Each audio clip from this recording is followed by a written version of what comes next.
Progress is going really well. I'm training like 3 times a week for maybe 45 minutes, an hour.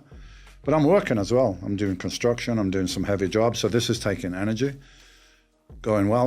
Okay, then let me try it. Let me jack it up. I'm training 4 times a week, could do a little bit more. What happened? Nothing. That's what happened. Everything stopped. For 3 or 4 weeks, I cut it back, started growing again.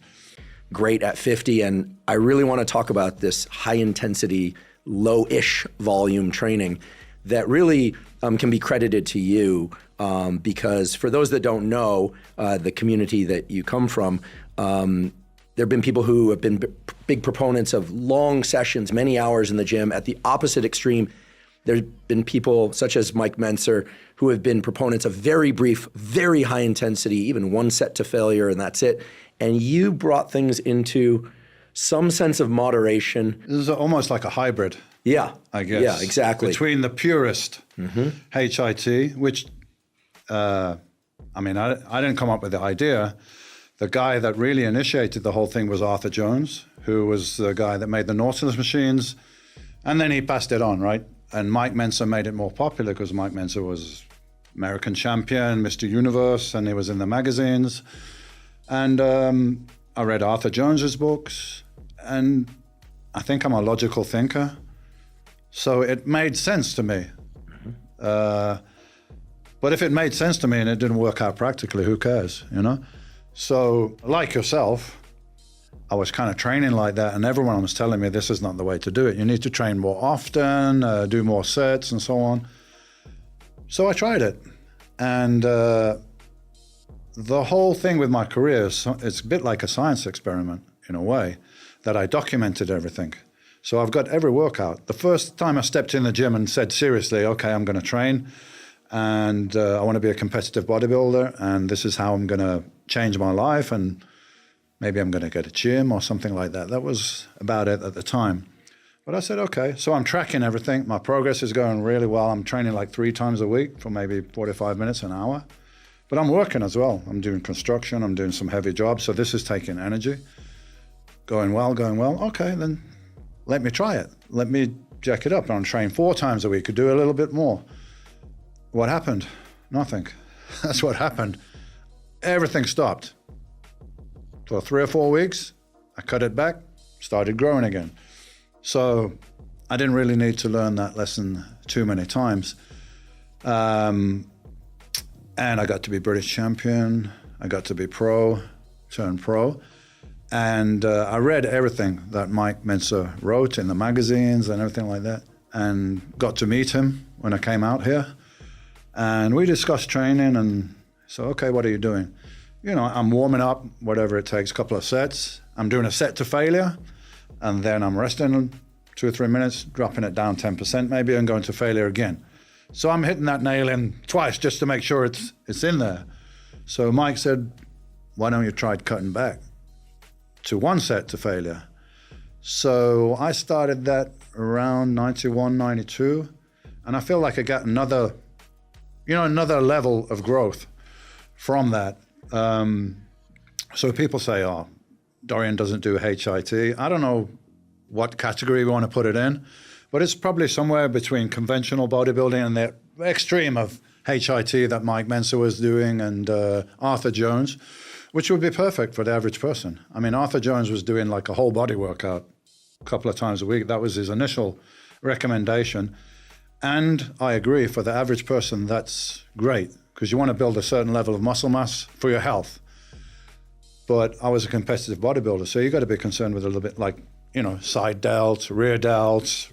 Average person could do 1 shoulder exercise, that would be enough. So you need to do a little bit more as a competitive bodybuilder. So somebody came up with the moniker Blood and Guts. They saw my training, that looks like blood and guts. So that's what we called it.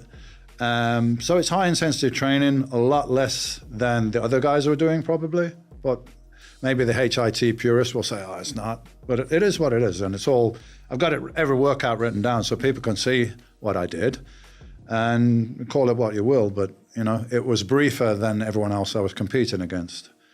And it had an effect. Although not everyone followed what I was doing, but prior to myself being successful, it was like 6 times a week. Some people were doing twice a day. Not very often, to be honest. There's a lot in the magazines. Arnold promoted that a lot, right? But if you look at Arnold, he was probably a full size when he was 21, 22. He was huge. How did he get there? He was bench pressing 500. He was doing deadlifts. He was doing squats, whatever. He built the foundation. And I believe competitive bodybuilders back then, they kind of used the weights as a calorie burner as well. So they got the muscle mass, then they're doing more volume and more sets and more reps. And obviously this is helping to maintain the muscle while at the same time burn a lot of calories. So I said, wouldn't it be better to do the weight training just to build muscle and maintain muscle and do some cardio exercise to burn extra calories, so then you'll be able to recover properly. So that was my approach. So it probably falls somewhere in between the two camps, to be honest. Yeah, I remember trying the 1 set to failure, a couple warm-ups, 1 set to failure. Yeah. You'd pre-exhaust, leg extensions into leg press. And it occurred to me after about a year or two that I needed to do a little bit more. I mention that because I think I'm like most people in the sense that, and let me frame this right, I could get certain movements to really thrash the muscle that I needed to with 1 or 2 sets. But if there isn't really good mind-muscle connection and fiber recruitment, you might need a bit more. It's possible, yeah. I mean, none of this is written in stone.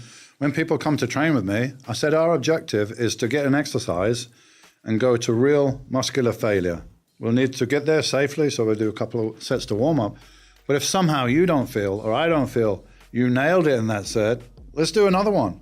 There's no law, we can't do a little bit more. So you are correct in saying that somebody that's very experienced, they get that mind-muscle connection where you can just link in and you can fully destroy it. So it depends on the person. But the idea is to not do more than is necessary, because then you're going to find it harder to recover. And the process is stimulate, right? So you got to train, you got to overload. And during this process, you're not growing. You're creating damage, stress to the muscle that then has to recover and then overcompensate. So 2 things need to be in place. You need to be sufficient intensity or overload, or there'll be no reaction. And then you need to recover from that. And let's just put it straight out there, man. There's a big difference between somebody using anabolic steroids than somebody that's not.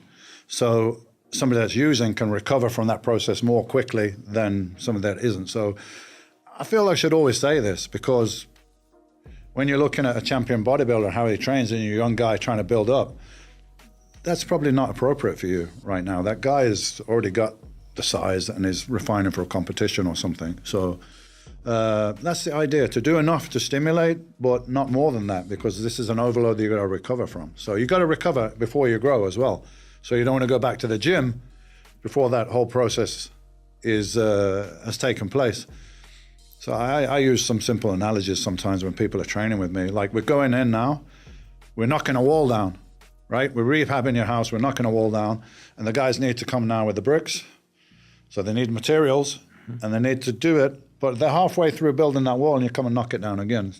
We're not getting anywhere, So that's the process that you kind of have to understand.